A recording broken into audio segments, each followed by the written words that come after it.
नमस्कार, मैं रानी शेख, राष्ट्रीय अध्यक्ष, राष्ट्रीय एकता फाउंडेशन। ये वीडियो मैं समस्त चिटफंड कंपनी वालों के लिए बना रही हूँ और कुछ दो मुद्दों पे बना रही हूँ कि अभी चिटफंड कंपनी वाले क्या करें। सहारा, पल्स, साईं प्रसाद, साईं प्रकाश, HBN, GN, BN, जितनी भी 2 लाख कंपनियां जिनको सरकार ने बंद करी, उनके पीड़ित अभी क्या करें। आचार संहिता लगी हुई है उसमें, और कई सारे ग्रुपों में जैसे मैसेज चल रहा है कि भाई हम नोटा पे दबाएं या फिर किस सरकार को चुनें। इन दोनों पॉइंट पे मैं ये वीडियो बना रही हूँ, तो इसको लास्ट तक जरूर देखें, आपको थोड़ा समय जरूर लगेगा। और जिन लोगों ने सब्सक्राइब नहीं कर रखा है वो लोग हमारे चैनल को सब्सक्राइब कर लें, क्योंकि मैं आप ग्रुपों में मैसेज बहुत कम डालती हूँ। ज़्यादातर ये है कि वीडियो के माध्यम से आपको जानकारी दे रही हूँ। देखिए, अभी फिलहाल जो समय है, अभी हम लोग ना तो बड़ी मीटिंग कर सकते हैं, ना कोई आंदोलन कर सकते हैं। रहा सवाल ये कि अगर केस भी लगाते हैं तो उसके लिए भी जो प्रोसेस है उसमें समय लगेगा, महीने 2 महीने तो लग ही जाते हैं।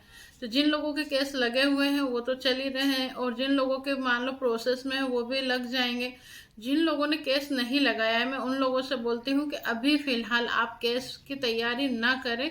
उसकी बजाय आप लोग ये कर सकते हैं।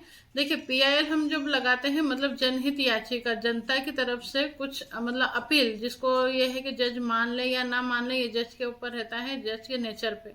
ये कई बार ऐसा होता है कि PIL में फाइन भी आ जाता है। मतलब ये कि अगर जज को लगता है कि केस लड़ने लायक नहीं है या ये लोग तो केस लगा सकते थे, इनको PIL में नहीं आना चाहिए था, तो फाइन भी आ जाता है। तो जो काम आपका PIL करेगी वही काम अगर आप इस तरह से लेटर लिखते हैं। देखिए, कई आप लोगों को जानकारी है या नहीं है वो मुझे नहीं पता, बाकी ऐसा होता है कि अगर मान लो हम लोग लेटर सुप्रीम कोर्ट में मतलब सुप्रीम कोर्ट के मुख्य न्यायाधीश के नाम से जब हम लेटर डालते हैं, जैसे मान लो राष्ट्रपति प्रधानमंत्री को आपने दिया, वैसे ही आप मुख्य न्यायाधीश के नाम से भी लेटर लिख सकते हैं। आपने कई सारे समाचारों में देखा होगा कि उनकी चिट्ठी आई थी, ऐसा वैसा, है ना। तो ऐसे ही आप मुख्य न्यायाधीश के नाम पे अपना लेटर लिख सकते हैं। उसमें आपकी समस्या लिखें कि आप इतने समय से परेशान हैं। कई लोगों ने जैसे मान लो केस लगा रखे तो केस के ऑर्डर हो गए पर पैसा नहीं मिल रहा है, या जो वकील ज़्यादा फीस ले रहे हैं, या फिर आपको मान लो थाने पे जाते हैं तो पुलिस वाले नहीं सुनते, सालों वहाँ पे हो जा रहे हैं। आपने किस लिए पैसा जमा करा था और आप कितनी समस्या है।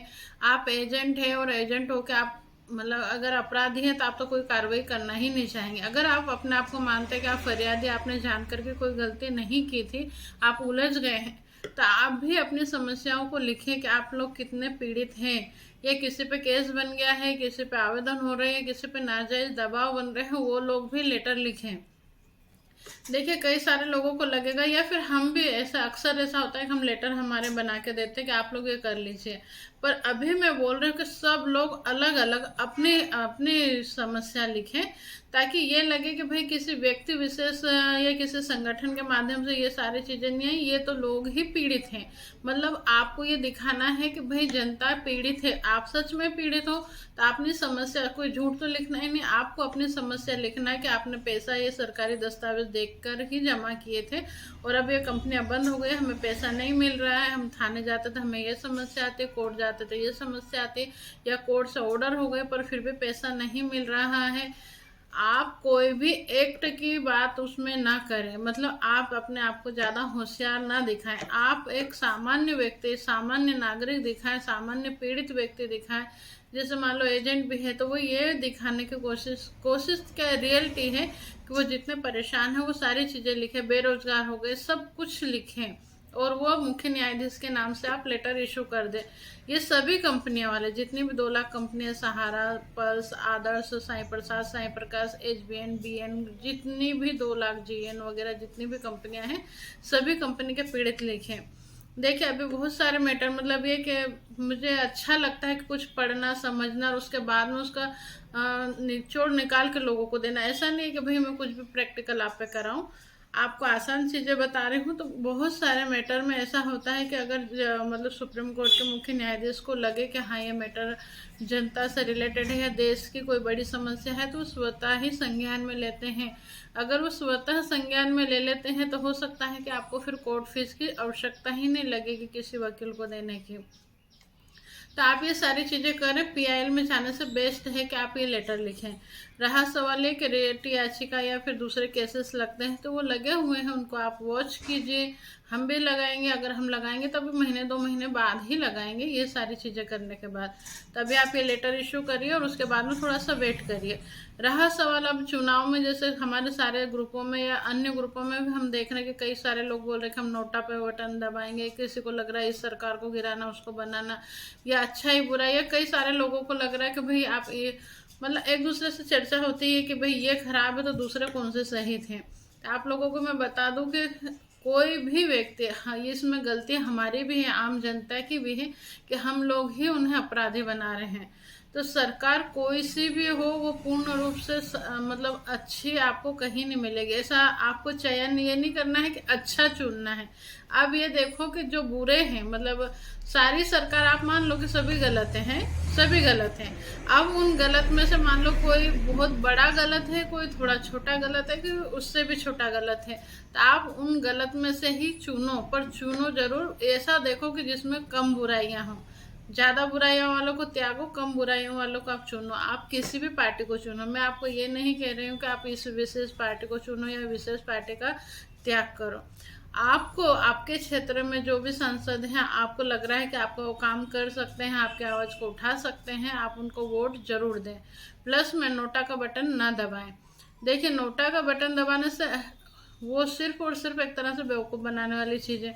मान लीजिए कि मान लो 100 लोग हैं, 100 लोगों में से आपको जो पसंद नहीं है, अगर आप वोट करेंगे तो मान लो ये खराब है और ये कम खराब है, तो आप इसको वोट ना देके इसको वोट दे देंगे। मतलब ये कि कहीं ना कहीं कंपटीशन रहेगा, या हो सकता है कि वो जो थोड़ा गलत है वो व्यक्ति जीत जाए, तो आने वाले समय में उतनी बुराइयां नहीं पनपेगी। पर अगर आपने इसको वोट नहीं दिया तो निश्चित है कोई और इसको दे देगा। और नोटा, कुछ लोगों ने नोटा दबा दिया, मतलब ये कि आपने नोटा दबा दिया, मतलब आपने इसको वोट नहीं दिया और किसी ने इसको दे दिया, तो जो गलत है वो जीत जाएगा, जो मतलब कम गलत है वो हार जाएगा।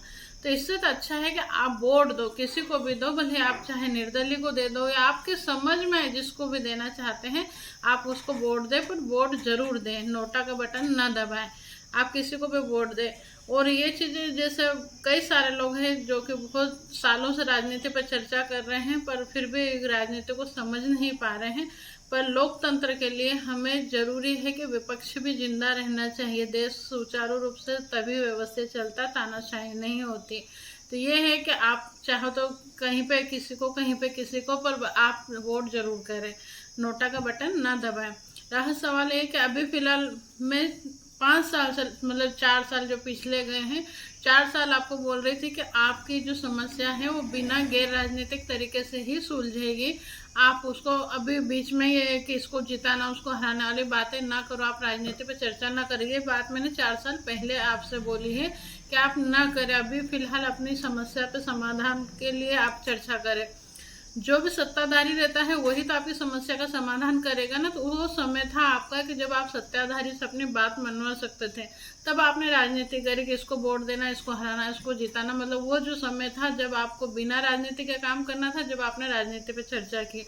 और अभी ये समय है कि आपको देश की बहुत सारी समस्याओं को लेकर सोचना है। आप देश के भविष्य को बना सकते हैं और बिगाड़ भी सकते हैं। तो ये समय है राजनीति पर चर्चा करने का कि हमें ये देखना है कि कोई बहुत गलत है और कोई कम गलत है। कोई बिल्कुल मतलब ऐसा दूध का धुला आपको कोई भी नहीं मिलेगा। तो इस पे चर्चा करनी है, समझना है कि कौन ज़्यादा गलत है, उस गलत मतलब ये आपको देखना है कि आपको कौन ज़्यादा गलत लग रहा है। तो आपको इस विषय पर तो चर्चा करनी ही पड़ेगी ना। तो देश की और समस्याओं के लिए सोचे, केवल एक ऐसा नहीं कि चिटफंड जिंदगी में सारी चीज़ें चिटफंड नहीं है। आपके बच्चे पढ़ाई कर रहे हैं तो उनको फीस भी जमा करनी पड़ेगी, आपको पेट में भूख लग रही है तो खाने के लिए भी व्यवस्था करनी पड़ेगी। हर चीज़ पे सोचना पड़ेगा। तो जागरूक नागरिक बने और वोटिंग भी करें और सोच समझ के करें। जिसको आपको लग रहा है कि सही है उसको वोटिंग करें। रहा सवाल आपकी समस्या के लिए, आप लोग सुप्रीम कोर्ट के मुख्य न्यायाधीश के नाम से लेटर लिखें और महीने 1.5 महीने उसके लिए वेट करें। तब तक देखिए, हो सकता है कुछ आपके लिए अच्छा हो जाए, और नहीं होता है तो फिर चुनाव के बाद में फिर हम लोग कुछ बड़ा भी करेंगे और सत्ताधारी से बात मनवाएंगे। वो सत्ताधारी कोई भी हो सकता है। देखिए, मेरा तो NGO है, आज मान लो मैं एनजीओ का काम है शासन प्रशासन की योजनाओं का लाभ लेना और लोग जनता को देना। आज मान लो मैं कोई अभी प्रोजेक्ट उठाती हूँ तो जो भी सरकार है उन्हीं की वो प्रचार प्रसार होगा। मैं बता रही हूँ, उदाहरण दे रही हूँ। आने वाले समय में यदि मैंने कोई प्रोजेक्ट उठाया तो वहाँ पे जो सरकार होगी उसका प्रचार प्रसार उस प्रोजेक्ट के समय में तो उसका होगा ना। तो मैं खुल के आपको ये नहीं बोल रही कि आपको किसको जिताना और किसको हराना, ये आपकी मर्जी। आप चाहो जिसको जिता और जिसको हराओ, पर वोट जरूर करना। आपका वोट बहुत कीमती है और लोकतंत्र के लिए विपक्ष का जिंदा रहना बहुत जरूरी है, इसलिए आप लोग वोटिंग जरूर करें। धन्यवाद।